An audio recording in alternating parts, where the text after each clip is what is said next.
It was supposed to be an ordinary evening in 1991. 5 grocery store workers clocked out after a long shift, ready to head home. They laughed. They swapped stories. They made plans for the weekend, but they never walked through their doors again. By morning, their cars were still in the parking lot. Their uniforms hung in lockers and the store aisles were silent. 5 people had vanished without a trace. At first, police thought it was random, maybe a robbery gone wrong, maybe an accident. Families waited by ringing phones. Neighbors left porch lights burning. Children slept in beds too big without parents. But days turned to weeks and nothing surfaced. No bodies, no belongings, no answers.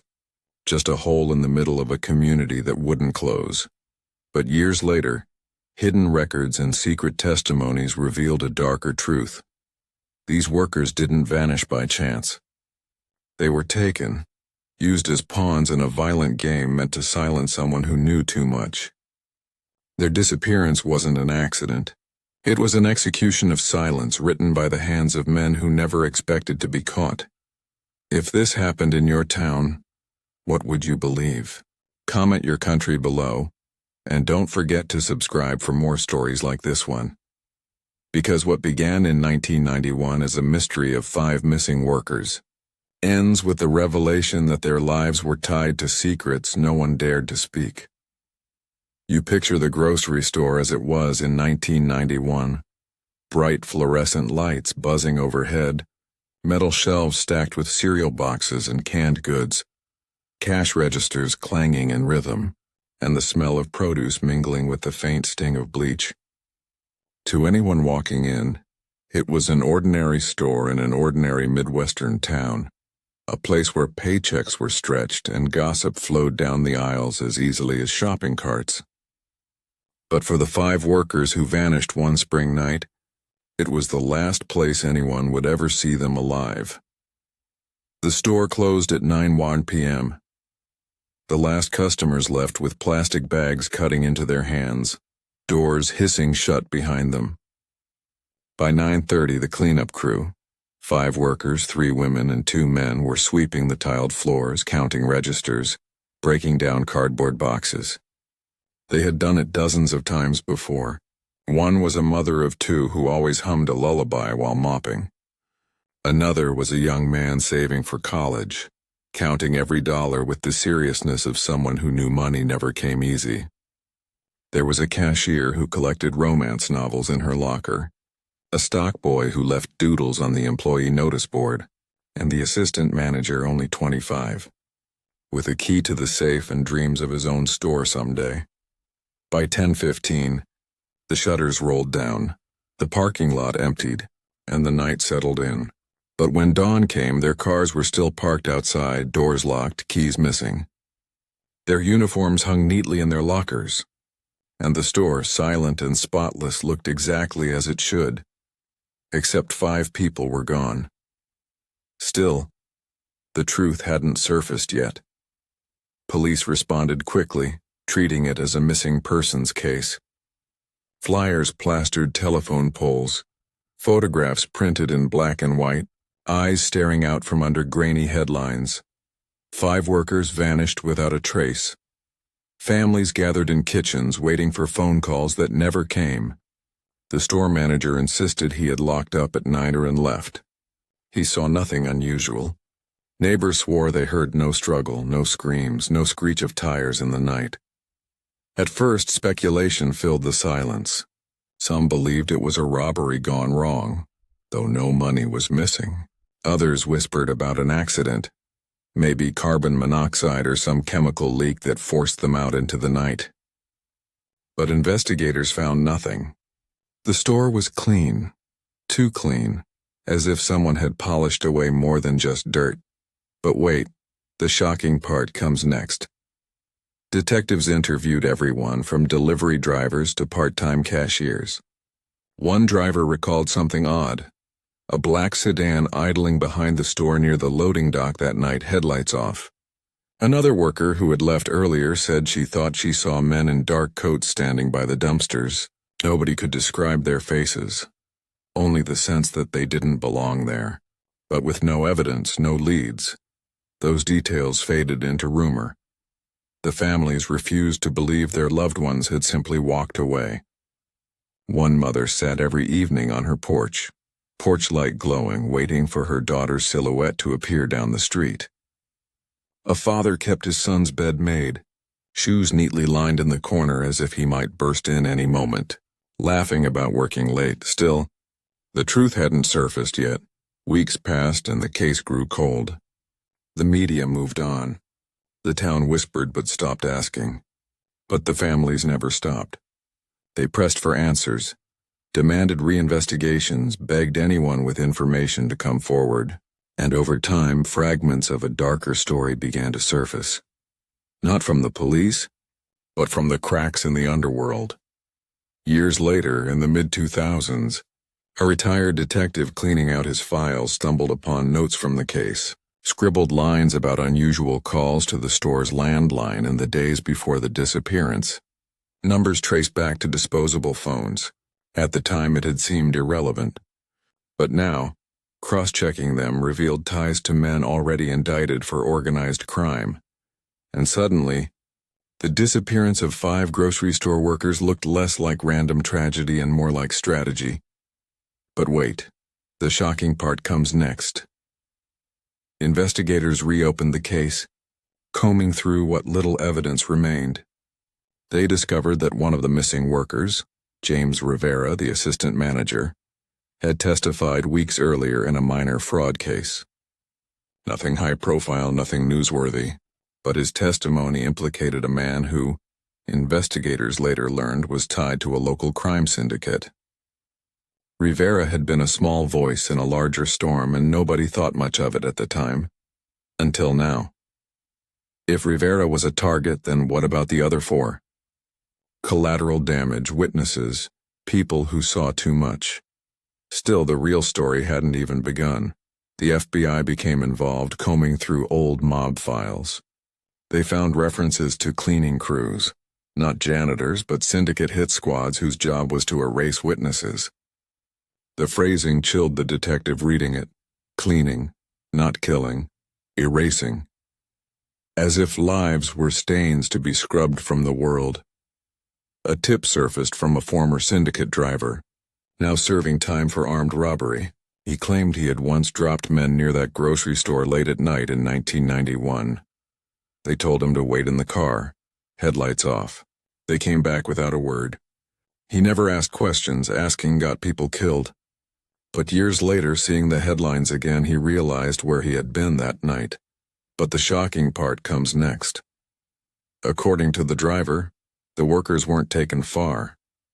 A warehouse on the outskirts of town, a warehouse since demolished, was their first stop. Inside, he remembered faint voices, crying, shuffling. He swore he never saw them again, but he heard the men talking. The boss says they stay until Friday. Friday. Always Friday. A deadline, a ritual. That phrase haunted investigators. Why Friday? What was scheduled for that day? They dug deeper and uncovered something that shook the case wide open. Still, the truth hadn't surfaced yet. Friday, the day after the workers vanished, a high-profile trial involving the syndicate was set to begin downtown. A key witness was scheduled to testify, and the missing workers, one of them, James Rivera, had been seen talking to that witness days earlier. Suddenly, the disappearance looked like a silencing. Not random, not unlucky, but intentional. The workers had been pawns in a syndicate's plan to keep a witness quiet. The detective pinned the timeline to his board. Tuesday, the workers vanished. Friday, the trial began, and in between a silence thick enough to choke a city. But wait, the shocking part comes next. No bodies were ever found. No graves, just silence, evidence scrubbed away. But rumors persisted. People whispered about a quarry outside town, water dark and bottomless. Others swore the workers had been driven across state lines, their names erased, their families left with only shadows. The FBI scoured records, finding oddities, phone calls from payphones near the store traced to mob associates, Unexplained payments to construction companies for disposal. One agent scribbled a note in the margin. Not disappearance, containment. Still, the real story hadn't even begun, because beneath the surface of this case lay something larger. A pattern of vanishing witnesses, silenced employees, and erased voices that stretched far beyond one grocery store in 1991. And the 5 workers who vanished weren't just victims.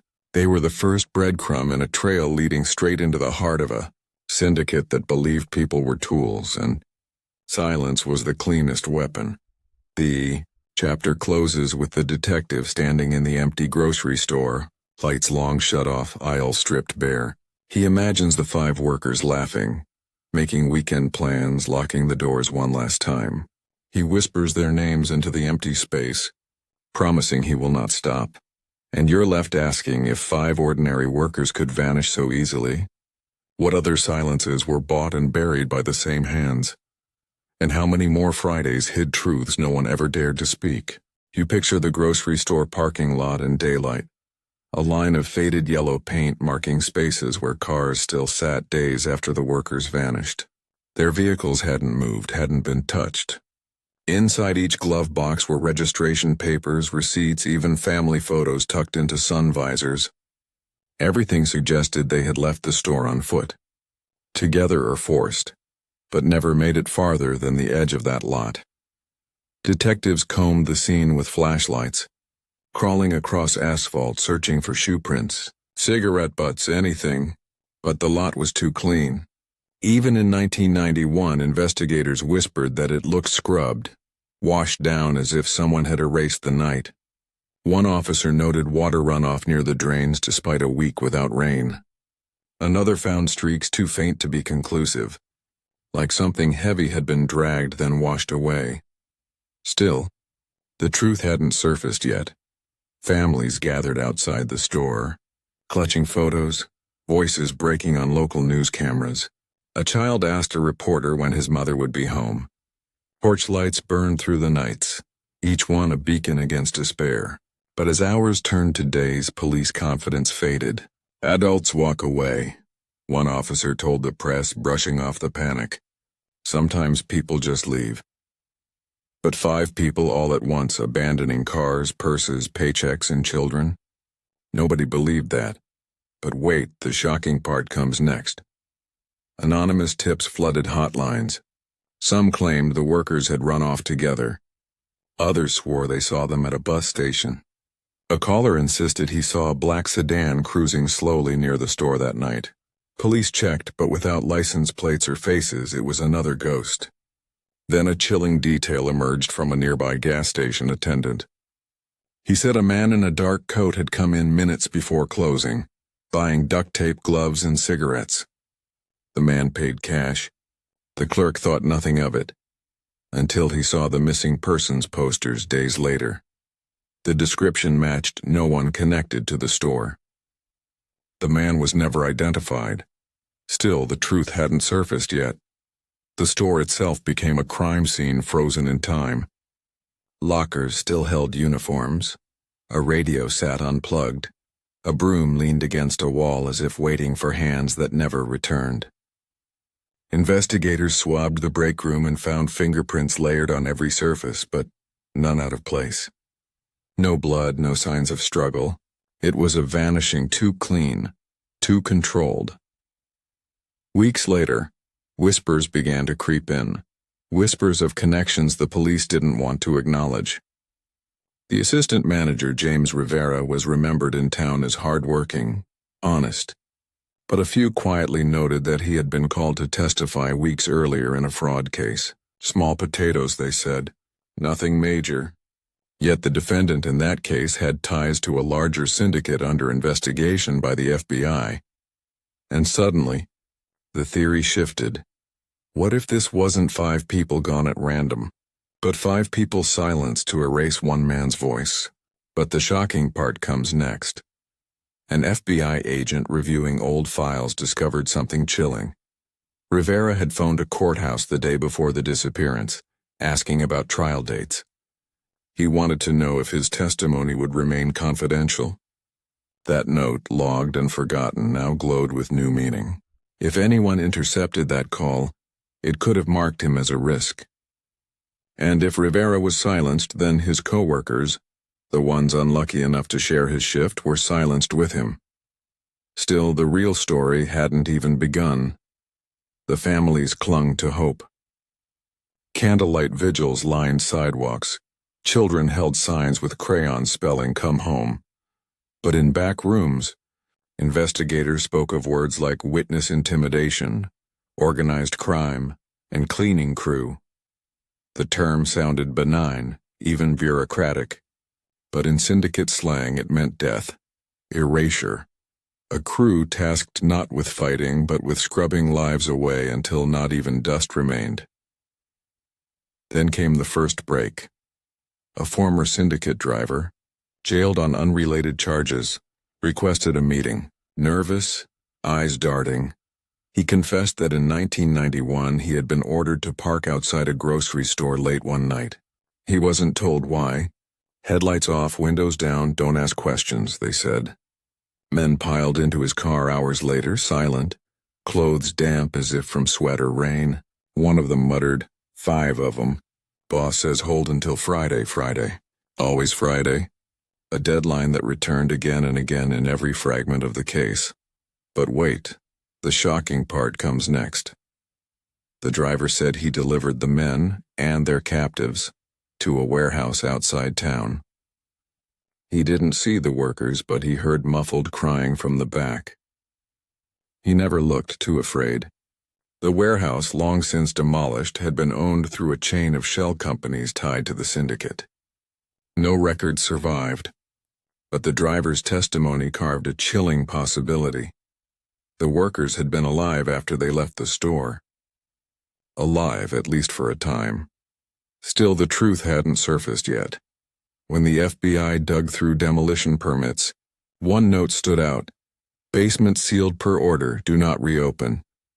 The order came from a contractor later linked to organized crime. Was that basement the workers' tomb? Or a holding pen before they were moved again? The detective imagined the 5 of them together in the dark. Uniforms still dusty from the store. Hands bound, whispering prayers. Maybe Ellen, the cashier, tried to soothe the others with stories of her children. Maybe Rivera begged them to hold on until Friday, believing promises whispered by men with guns. Friday meant freedom, but Friday never came. The investigation turned cold again. Leads dried up. Families aged under grief, but the whispers never stopped. People claimed to hear voices near the warehouse ruins. Children dared each other to go at night, saying shadows moved where no one stood. And always the number 5 lingered in the town's memory like an unfinished chord. Still, the real story hadn't even begun. Years later, in the early 2000s, documents emerged in an FBI archive. Ledger sheets seized from a syndicate accountant listed payouts coded under initials. On one page, next to a 1991 date, 5 sets of initials were marked. JR, ES, TH, CL, and AM, the exact names of the missing workers. The note beside them read, contained. No issue. Contained. Not killed. Not lost. Contained. But wait. The shocking part comes next. Another page listed payments weeks later. Trucks, disposal, silence. The sums were small, almost careless, as if the erasure of 5 lives cost less than the ink used to record it. Still, the truth hadn't surfaced yet. The detective stared at the ledgers, rage boiling. These workers weren't accidents. They were part of a system, a mechanism designed to keep trials quiet, witnesses erased, truths buried under paperwork. And the syndicate had been so confident they recorded it like bookkeeping. But there was one last note scrawled in the margin. South Lot, Friday, the warehouse, the ledger, the driver's story, all circling Friday. A cycle of silencing timed like clockwork. The chapter closes with the detective standing in the overgrown lot where the warehouse once stood, weeds twisting through cracks, the air heavy with silence. He whispers their names into the wind. James, Ellen, Tony, Clara, Anna. Names erased from ledgers but still alive in memory. And you're left asking, if 5 ordinary workers could be held and silenced just to erase a single voice, how many more Fridays were paid for with lives we'll never know? You imagine the warehouse lot as it is now. Cracked pavement, weeds clawing through, rusted fencing sagging like tired shoulders. Kids ride bikes past it without knowing what ghosts sleep under their wheels. To them, it's just an abandoned lot. But to the detective staring at the demolition records, it's a graveyard without headstones. The note, "Basement sealed per order, do not reopen," gnaws at him. He has stood in enough rooms where silence screams to know what it means. Someone made sure whatever was in that basement stayed buried. He pictures 5 workers huddled in the dark, uniforms wrinkled, eyes wide. Maybe they thought this was temporary, that someone would let them go. Maybe they whispered to each other about holding on until Friday. Still, the truth hadn't surfaced yet. When investigators push for blueprints of the warehouse, they find inconsistencies. Official diagrams show a single floor, but older fire codes reference a basement with a secondary exit sealed in the 70s. Someone erased that room from history. The demolition order ensured no one ever asked about it again. The detective walks the perimeter, boots crunching glass, imagining walls now dust and concrete now rubble. A stray wind rattles metal sounding like chains. He crouches by what used to be the foundation, presses his palm against cracked cement and whispers, "What did they do to you here?" But wait, the shocking part comes next. A new witness emerges, an older man, frail but lucid, once a night watchman at the warehouse. He admits that back in 1991 he heard voices, muffled, pleading. He says he wasn't allowed near the basement, but one night he lingered too close to the door and heard a woman's voice crying, "Please." They have kids, and he didn't know if she meant her own or someone else's. He never reported it. Fear, he says, was stronger than duty. The detective notes every word, heart pounding. If true, it meant the workers were alive after the first night. Alive, terrified, bargaining in the dark. Still, the real story hadn't even begun. The FBI searches for records tied to Friday. They uncover a trial docket. March 1991, the week the workers vanished. A mob associate was set to testify against a higher-ranking member. His testimony never happened. He recanted, claiming confusion. Charges collapsed. The timing fits too perfectly. 5 workers gone Tuesday. Trial Friday. Silence purchased with lives. The detective lays it out on his board. Tuesday, disappearance. Or Wednesday, silence. Friday, trial collapses. He circles the word Friday again and again until the marker bleeds through paper. But the shocking part comes next. From the dusty corners of FBI archives, another document surfaces. A surveillance log noting phone calls between syndicate bosses. One line chills the room. 5 in storage. Witness shuts mouth Friday. The log had been dismissed as coded jargon. Now it reads like a confession. Still, the truth hadn't surfaced yet. The families gather in the precinct, listening to updates that break their hearts anew. One mother grips her missing daughter's necklace, knuckles white, whispering, "So she was alive and they just kept her?" The detective doesn't answer. He knows sometimes silence is kinder than words, but guilt gnaws at him. For every Friday on the board, a family lost another chance at truth. The investigation expands. A retired mob accountant, now in witness protection, agrees to talk. He describes how the syndicate kept assets locked away until they were no longer useful. He doesn't say people, he says assets. He recalls 5 assets listed in 1991. He doesn't know what became of them. His voice cracks when he admits, "We didn't track where they ended. That wasn't our job." But wait, the shocking part comes next. A forensic dig team is dispatched to the warehouse lot. They drill into the ground where the basement once lay. Beneath rubble, they uncover rusted metal shackles bolted to concrete. fragments of fabric, a soda can from 1991. And on one wall fragment they find scratches, tallies etched in desperation. 5 sets of marks grouped together. The last tallies stop abruptly after 3 days. Still, the real story hadn't even begun. The detective stares at the tallies until his vision blurs.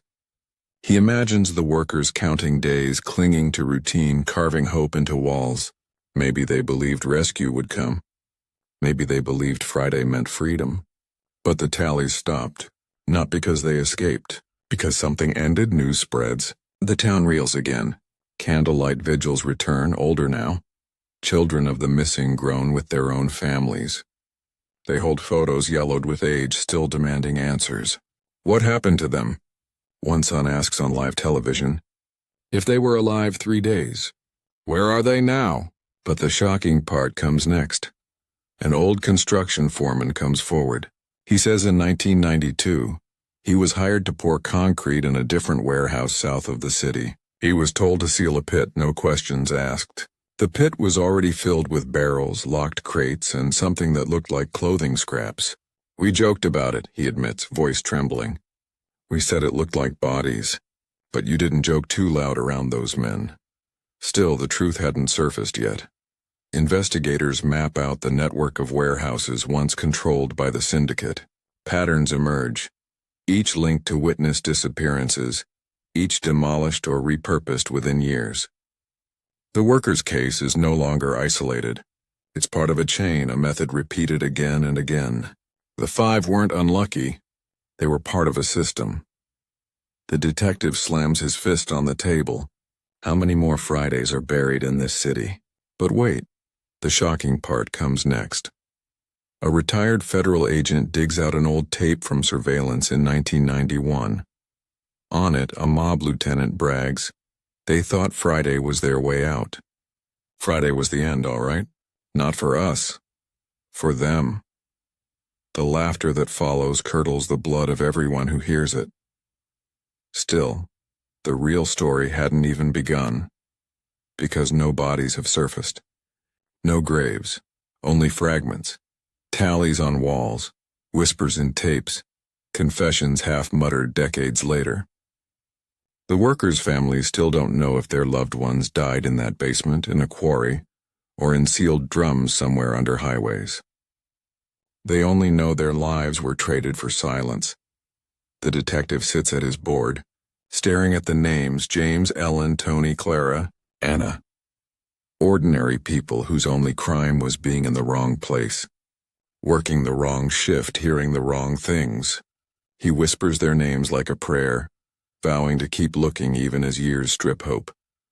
The chapter closes with him standing in the lot at midnight, wind cutting sharp, mist rolling over cracked asphalt.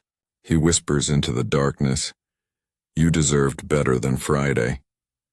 His flashlight sweeps across weeds, and for a moment he imagines he sees 5 figures standing in the shadows, waiting. But when he blinks, the lot is empty again, and you're left asking, if 5 workers could vanish into silence for a trial no one remembers, what else has been buried under the word Friday, and how many more names never even made it to a ledger? You picture the courthouse in 1991, tall stone columns rising like guardians of truth. People filed in, whispers echoing off marble walls. On that Friday morning, the trial that had threatened to expose syndicate secrets collapsed before it even began. The witness, pale and trembling, told the judge he could no longer testify. No explanation. No courage left. Just silence. And silence in that courtroom was victory for men in tailored suits who never dirtied their hands. But outside the courthouse, 5 families searched the streets for answers. They stood on corners with posters, handed out flyers at bus stops, begged strangers for any clue. Their loved ones were already gone. The timing was too sharp, too cruel to be coincidence. Still, the truth hadn't surfaced yet. The detective pieced together the pattern years later. He pinned clippings to his board, string stretching from the grocery store to the courthouse, from demolition permits to syndicate ledgers. Each line intersected at one word: Friday. The day that trials turned silent. The day lives ended in shadows. He wondered if the 5 workers had known. Did Rivera, the assistant manager who brushed against the world of testimony, realize he had dragged his co-workers into the undertow? Did Ellen hum lullabies in the dark, thinking of children who would never hear her voice again? Did Tony, Clara, and Anna cling to hope until the final tally mark on the wall? But wait, the shocking part comes next. The FBI uncovered coded memos from 1991. Phrases like delivery complete and assets neutralized. At the time, they seemed vague. But now, with the workers' names in ledgers, they became chillingly clear. One memo, dated 2 days after the disappearance, read simply, 5 moved. Issue closed. Still, the real story hadn't even begun. An informant hidden under witness protection revealed that the syndicate had a ritual. They called it the Friday lock. Anyone who threatened testimony was locked away until Friday. By Friday, either the trial collapsed or the witness disappeared. It was efficient, predictable, terrifying. And in March 1991, 5 ordinary grocery store workers were swept into that ritual. The detective felt sick reading the files. Efficiency meant repetition. How many Fridays had stolen lives while the city slept? But the shocking part comes next. A quarry outside town became the next focus. Locals remembered trucks arriving late at night, their engines echoing through valleys. They dumped loads into the dark water, never explaining, never questioned. Fishermen claimed the water felt wrong, heavy as if it swallowed sound. Divers sent down decades later found twisted metal, crates sealed with chains and fragments of fabric clinging to rust, but no bodies. The quarry had become a tomb without names. Still, the truth hadn't surfaced yet. Families grew older, voices hoarse from years of demanding answers. One father, hair white with age, stood at the quarry's edge holding a photograph of his son. "I know you're down there," he whispered. "I know they took you." His words carried over water like prayer, but the surface only rippled, silent as always. The detective pressed on, haunted by tallies carved in concrete and whispers on tapes. He knew the 5 weren't just victims, they were evidence of a system that erased lives with precision. But wait, the shocking part comes next. A sealed FBI memo from the 90s surfaced through a Freedom of Information request. Inside was a line that froze the detective's blood. Chicago cell used containment on 5. Witness compromised. Recommend no further pursuit. The case had been acknowledged and deliberately buried. Federal silence was as lethal as syndicate guns. Still, the real story hadn't even begun. The detective stood alone in the ruins of the grocery store, long since converted into a chain pharmacy. Shoppers walked aisles without knowing the ghosts beneath their feet. He imagined the 5 workers' laughter on that last night, echoing faintly under the hum of new fluorescent lights. He whispered their names like an oath, promising he would not let them vanish again. And then came a clue no one expected. A box, discovered in the basement of a retired cop's house, held photographs from surveillance. One showed a black sedan idling near the grocery store's loading dock, headlights off. Another showed men in coats unloading crates into the warehouse 2 nights later, and in one blurred corner of the frame what looked like a human figure, head bowed, hands bound. The detective studied the photo until his vision blurred. Proof. Proof they had been alive. Proof they had been taken, not vanished. But the shocking part comes next. Alongside the photos was a note, handwritten, unsigned. Don't dig deeper. 5 was only the start. Still, the truth hadn't surfaced yet. The detective felt the weight of that note. If 5 was only the start, how many more had been erased in silence? How many families still lit porch lights waiting for footsteps that never came? How many Fridays had been paid for in lives, The chapter closes with him standing in the courthouse steps at night, the same steps where justice once failed. Wind sweeps through empty corridors carrying echoes of laughter turned to silence. He grips the photo of the blurred figure and whispers, "You were more than an asset. You were a life." And you're left asking, if 5 grocery store workers could vanish as part of a system, how many more lives were buried under Friday rituals? And how much truth was silenced by men who learned that fear was louder than justice? You picture the city skyline in the early 90s, steel towers gleaming by day, neon bleeding into wet streets by night. It was a city humming with ambition, but beneath the hum, shadows crawled. Syndicates moved like a second government, invisible yet everywhere, buying silence with fear. And in that silence, 5 grocery store workers had been swallowed whole.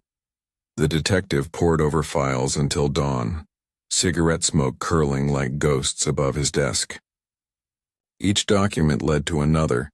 Each silence thickened the mystery. He circled names, mapped connections, and always the word Friday returned, taunting him like a deadline he could never outrun. Still, the truth hadn't surfaced yet. He tracked down the son of one of the missing workers, now a grown man. The boy who once held a crayon sign at a vigil was now in his 30s. Carrying grief like a scar. They said she was just in the wrong place, he told the detective, eyes hollow. But she wasn't. She was my mom. And they erased her like she didn't matter. His voice cracked, then hardened. Find them. Or prove they existed at all. The words hit the detective like a vow. These weren't just names on a board. They were lives ripped out of homes, children robbed of mothers, families left in limbo, and yet buried in ledgers and coded memos. The syndicate had reduced them to assets, expendable, forgotten. But wait, the shocking part comes next. A breakthrough arrived in the form of a retired construction worker. He admitted that in the summer of 1991, he helped pour concrete at a remote warehouse site. The job was rushed, cash only, and overseen by men who watched every move. "We sealed something," he whispered. "Barrels, crates.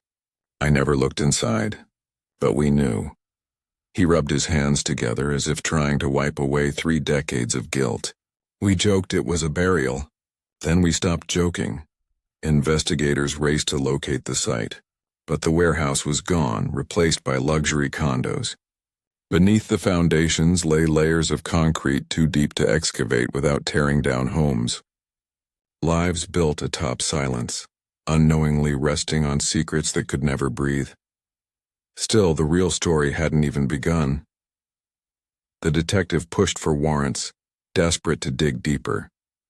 But bureaucracy pushed back. "Resources are limited," superiors said.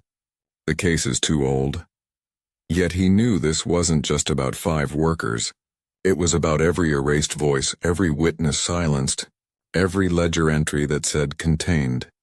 He pressed harder and slowly. Fragments slipped through cracks. An FBI analyst uncovered bank records showing unexplained deposits into accounts linked to demolition crews. Payments always landed the same week as vanished witnesses. And March 1991 was no exception. The chain was clear: disappearance, Friday trial, demolition order, payment. A ritual written not just in ledgers but in money.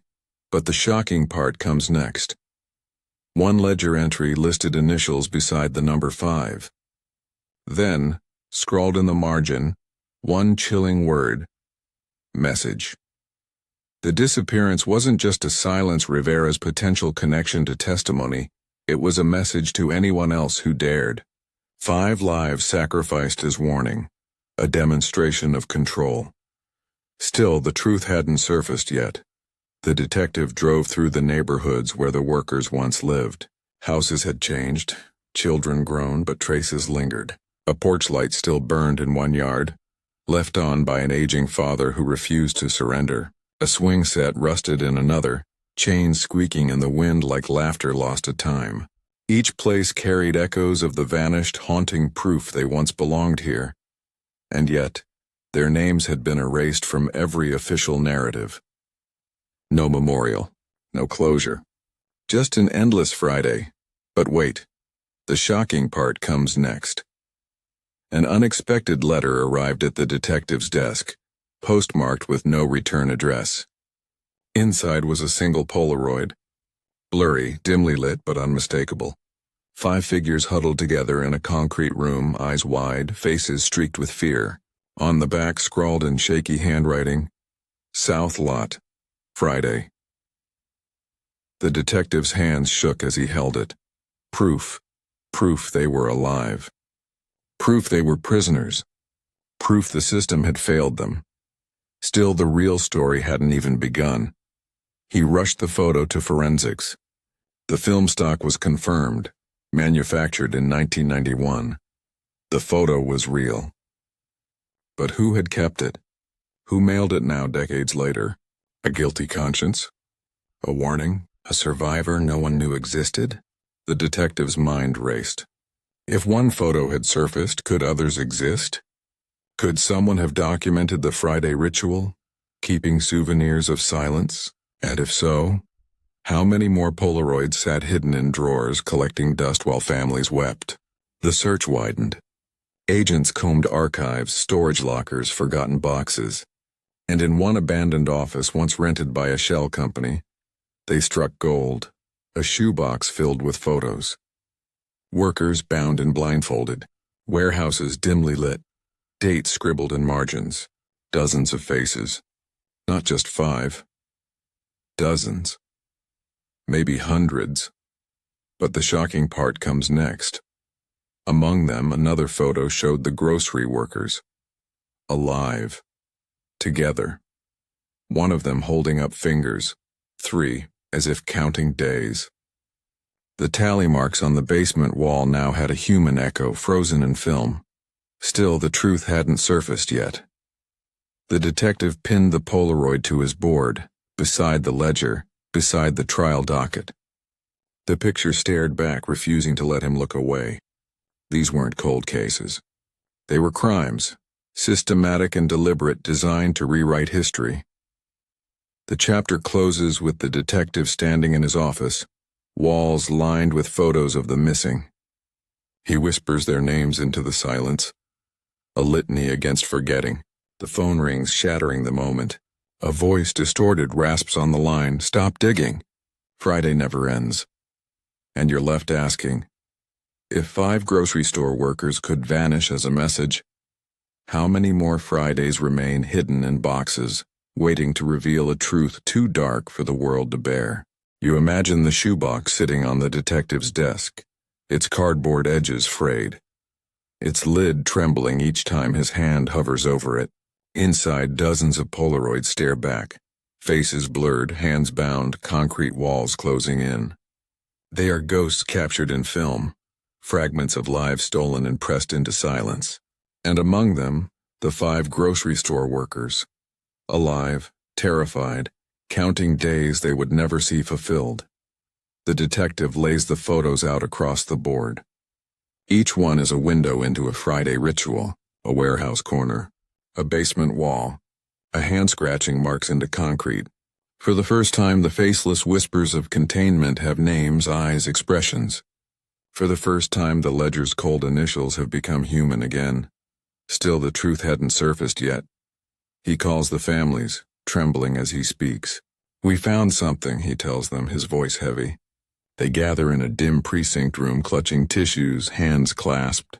When the first photo appears on the projector screen, gasps fill the silence. A mother falls to her knees, whispering her daughter's name. A son covers his face, sobbing. Proof after all these years that they were alive. Proof and pain sharper than before. But wait, the shocking part comes next. Forensics dig into the shoebox, analyzing dust, fibers, even the handwriting on the back of the photos. One note stands out. South Lot, Friday. The same phrase that had echoed through ledgers, testimonies, and warnings. And now pinned to a Polaroid, it became undeniable. The workers were part of a system, their lives measured by a ritual no one dared expose. Still, the real story hadn't even begun. A retired FBI agent breaks his silence. He admits that in 1991 they knew about the Friday ritual, knew about warehouses, knew people were being taken.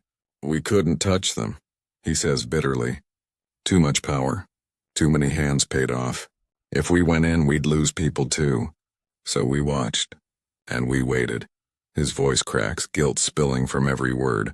And while we waited, they died. The detective feels fury boil inside. Watching was complicity. Silence was violence. Every Friday they ignored became another grave filled with names erased from history. But the shocking part comes next. In the shoebox, one final photo emerges, different from the rest.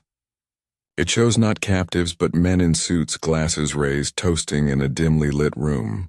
On the table in front of them lies a newspaper headline: 5 workers vanish. The photo is dated 3 days after the disappearance. It is not just proof of life. It is proof of celebration. Proof that human lives had been traded for victory in courtrooms and fear in streets.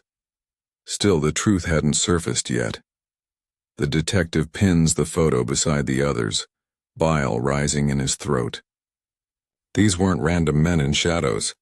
They were orchestrators, puppeteers, faces that had aged into respectability, now walking free while families mourned. He knows some are still alive, living in suburbs, attending fundraisers, wearing masks of legitimacy, and yet justice feels unreachable. But wait, the shocking part comes next. A lead surfaces through forensic tracing of the Polaroids. The film batch is traced to a photography shop that closed in the mid-90s. Records show bulk purchases made under fake names, but one stands out: an alias linked to a known syndicate enforcer. That enforcer vanished in 1995, presumed dead. But what if he wasn't? What if the photos were his insurance policy, his way of keeping leverage? Still, the real story hadn't even begun. The detective follows the trail, knocking on doors, chasing rumors. An old neighbor recalls a man storing boxes in a basement before disappearing.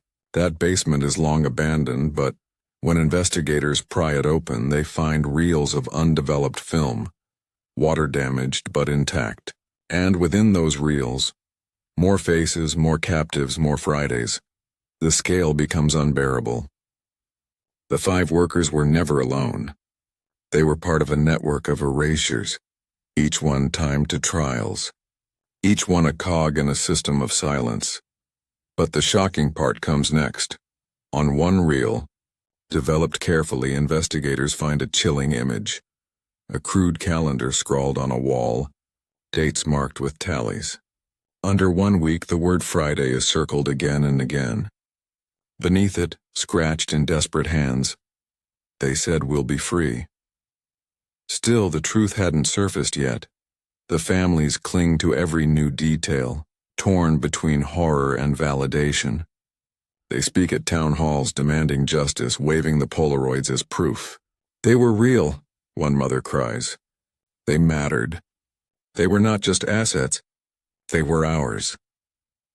The crowd weeps with her, haunted by the faces staring out of faded film. The detective feels the weight of their eyes. He knows the shoebox has given them something precious, proof. But proof without closure is another kind of torment. Proof that they lived. Proof that they suffered. But not proof of where they are now. And still, the real story hadn't even begun. Because every step deeper uncovers more questions. Who mailed the shoebox? Why now? Was it guilt, revenge, or warning? And if one box reached his desk, how many more remain hidden, waiting to surface when it's already too late? The chapter closes with the detective in his office, lights dim, photos spread across walls like a mosaic of grief. Outside, rain lashes windows, thunder rolling like footsteps of ghosts. He stares at the final photo, the men in suits toasting, and feels rage ignite. He whispers into the storm, "Friday won't save you anymore." And you're left asking, if 5 workers could vanish and their suffering become celebration, how many toasts were raised over erased lives? And how many shoeboxes still wait in shadows holding truths no one dares reveal? You picture the detective's office walls now. Every inch covered with Polaroids, documents, maps, and strings crossing like spider webs. The shoebox had transformed the case from whispers into evidence, from speculation into undeniable truth. But as the evidence mounted, so did the danger. Every time he left the precinct, he felt eyes on him. Cars idling too long behind. Phones clicking when he answered. He knew the syndicate was still out there, watching, waiting, guarding their Fridays. Still, the truth hadn't surfaced yet. The families came again, sitting in rows in the precinct's briefing room, staring at the board. They whispered their loved ones' names, touching the Polaroids as if the grainy faces might breathe again. "This proves they existed," one woman said, her voice trembling. "But where are they now?" The detective had no answer. Proof of captivity wasn't proof of fate. And in mysteries like this, absence screamed louder than evidence. But wait, the shocking part comes next. Forensics dug deeper into the reels of film recovered from the abandoned basement. Among the damaged photos, one image froze investigators. It showed a pit lined with crates, chains glinting, and flashlight beams. In the corner, blurred but unmistakable, lay a shoe. A woman's shoe, scuffed and broken. A forensic analyst compared it with photos of belongings the workers had left behind. It matched Ellen's pair exactly. Still, the real story hadn't even begun. The quarry became a focus again. Divers descended into black water, their beams slicing through silt like knives. Hours later, they surfaced with fragments. Rusted metal chains, scraps of uniforms, and a wallet swollen with mud. Inside was an ID card, barely legible but clear enough. Tony's. Proof at last that the quarry held pieces of the missing. Proof, but not closure. The families wept when the detective handed them the wallet. It was something tangible, something that had touched their loved one's hand. But grief mixed with rage. "They were dumped like garbage," one father said through clenched teeth. Like garbage. But the shocking part comes next. A forensic report on the chains revealed chemical residues used in industrial cement. The same cement found in foundations of warehouses linked to the syndicate. The quarry wasn't just a dumping ground, it was part of a network. Lives funneled through basements, sealed in cement, erased in water. A system perfected over years, all tied to the same ritual: Friday. Still, the truth hadn't surfaced yet. The detective dug into court records, matching every major syndicate trial date with unsolved disappearances. The pattern was undeniable. Each time a witness threatened to speak, someone vanished. Sometimes one, sometimes several, and always within days of a Friday trial. The grocery store workers weren't an anomaly. They were part of an epidemic no one had dared confront. But wait, the shocking part comes next. He uncovered one trial in 1991 where a juror abruptly withdrew, citing family emergency. Digging deeper, he found whispers that the juror's cousin had vanished that same week. The juror stayed silent. The case collapsed. The message was clear. No one was untouchable. If they couldn't silence you, they would silence someone you loved. Still, the real story hadn't even begun. A confidential informant, his face hidden, admitted in a recorded interview that the workers' abduction had been a demonstration. "They wanted the whole city to know," he whispered. "You cross them, people disappear. And not just you, anyone. They called it a lesson shift. 5 workers, 5 lessons. Everyone learned." The detective slammed his fist against the table. These weren't coincidences. They were orchestrated acts of terror, designed not only to silence but to teach fear. And for 30 years it had worked. But the shocking part comes next. The shoebox contained not only photos but also one cassette tape. Cracked, worn, nearly unplayable. When forensics restored it, a voice emerged. Low, grainy, but distinct. A man laughing, glasses clinking. And then, they thought Friday was freedom. Friday was the grave. The room fell silent. The detective replayed the tape again and again, each laugh like a blade twisting deeper. Proof not only of guilt but of arrogance. These men hadn't feared exposure. They had documented their cruelty. Still, the truth hadn't surfaced yet. The tape sparked outrage when it leaked to the press. Vigils turned into protests, candles into chants. Crowds filled courthouse steps demanding justice, waving signs with the workers' names. Reporters swarmed, digging into forgotten archives, exposing connections long ignored. For the first time, silence cracked, but with noise came danger. One night, the detective returned home to find his apartment door ajar.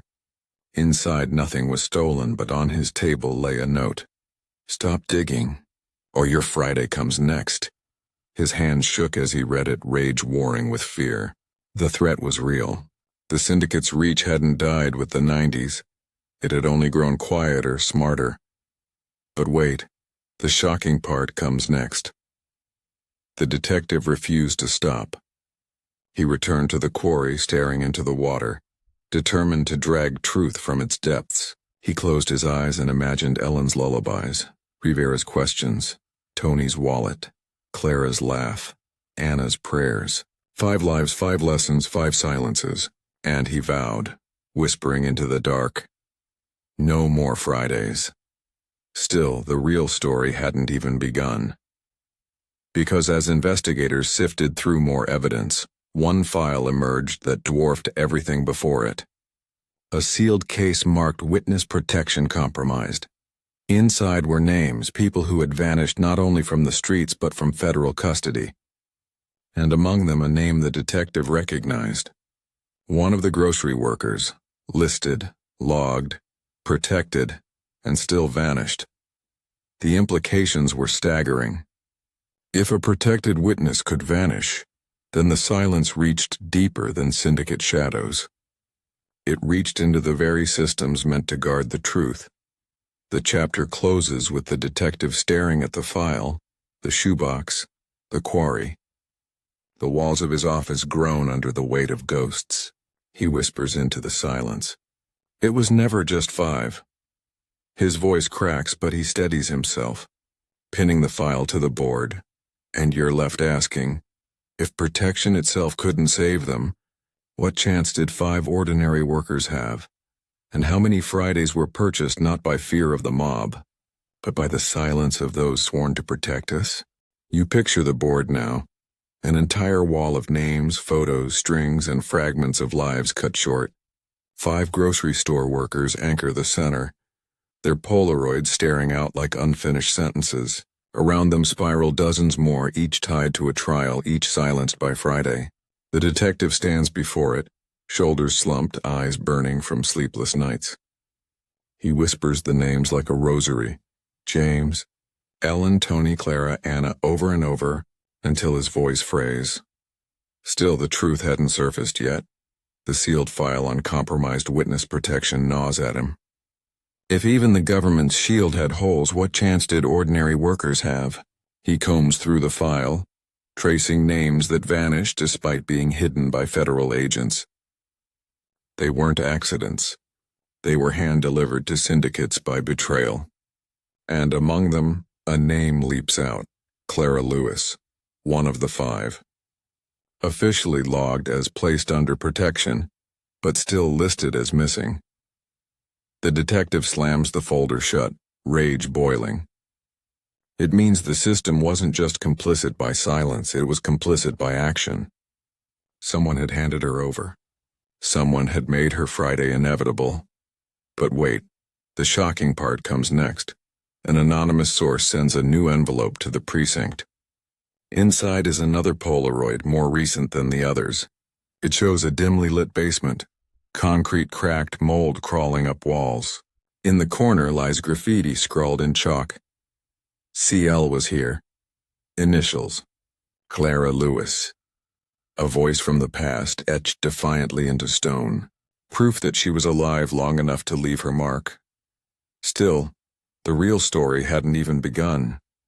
The photo ignites hope in families. She fought, Ellen's daughter says, clutching the image. She wanted us to know she was real. She wanted us to know she didn't just vanish. The words slice through the room like fire. reigniting grief but also rage. Rage that truth had been buried beneath cement, water, and silence for decades. The detective knows this new photo isn't random. Someone wants him to keep digging, but who? A syndicate turncoat? A guilt-ridden agent? Or someone still alive who once stood inside those basements and couldn't bear the weight anymore? But the shocking part comes next. The Polaroid is traced to an abandoned safe house once owned by federal marshals. Inside, hidden behind loose bricks, investigators find boxes of evidence never logged. Photos, tapes, even personal belongings of vanished witnesses. Among them, a locket belonging to Ellen, a ring that matched Tony's, a name tag that once hung from Anna's uniform. Proof that their lives weren't erased in shadows alone, but cataloged, stored, hidden. Still, the truth hadn't surfaced yet. The detective stares at the evidence, his heart pounding. These weren't accidents. They were trophies. Proof of control, kept like reminders of power. Each item screamed the same truth. They were meant to disappear. But someone wanted their memory preserved, if only in secret. The families gather once more, this time in the basement of the precinct, surrounded by the recovered belongings. Tears fall as fingers brush objects once held by hands they'll never hold again. They existed, one father whispers. They were real. But wait, the shocking part comes next. Among the tapes is one recording that chills the room. Voices low and confident discussing the Friday ritual. 5 workers. Grocery shift. Witness lesson. Friday clean. Then laughter. And finally, no one will ever find them. No one looks under what we build. The words hit like a hammer. No one will ever find them. Because they were buried beneath progress. Warehouses turned to condos.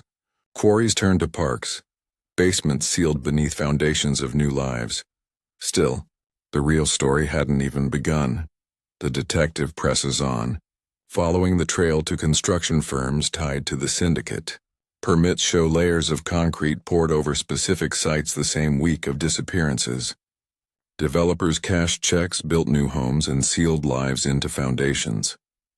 And in March 1991, 3 sites received sudden, unexplained orders. One of those sites now houses a school. Children's laughter echoes in hallways, their feet pounding floors built over silence. Parents watch them, unaware of what lies beneath.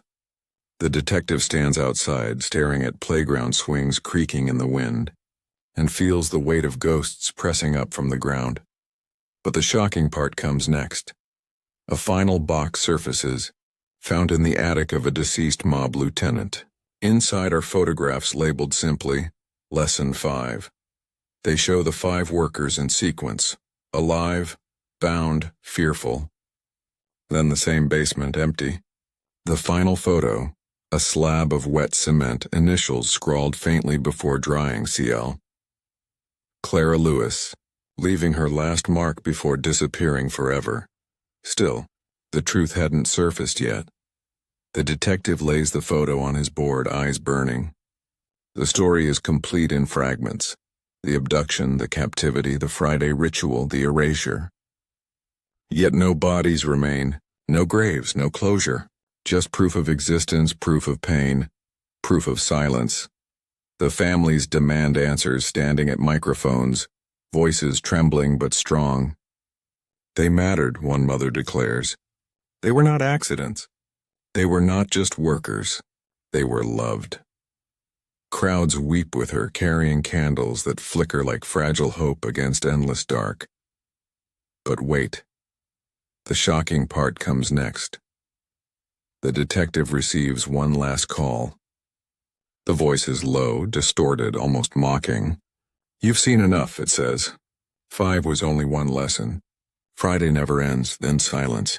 The line goes dead. Still, the real story hadn't even begun.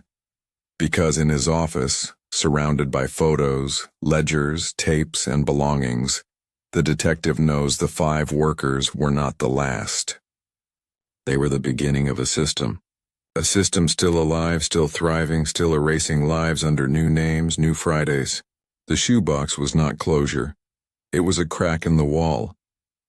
The chapter closes with him standing outside the grocery store, long since remodeled into another chain business. Neon signs blink. Customers shuffle in and out, unaware of the ghosts beneath their feet. He whispers the names one final time: James, Ellen, Tony, Clara, Anna. Their absence lingers in the air, heavier than the smell of bleach in aisles of silence. And you're left asking, if 5 ordinary workers could vanish for the sake of one trial, how many more lives were buried beneath concrete, water, and silence sacrificed to the endless ritual of Friday? Decades later, the case of the 5 grocery store workers remains unsolved.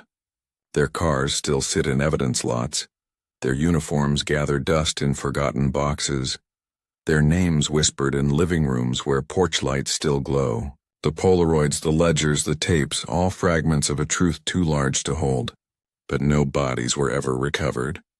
No graves were ever marked. And no justice was ever served.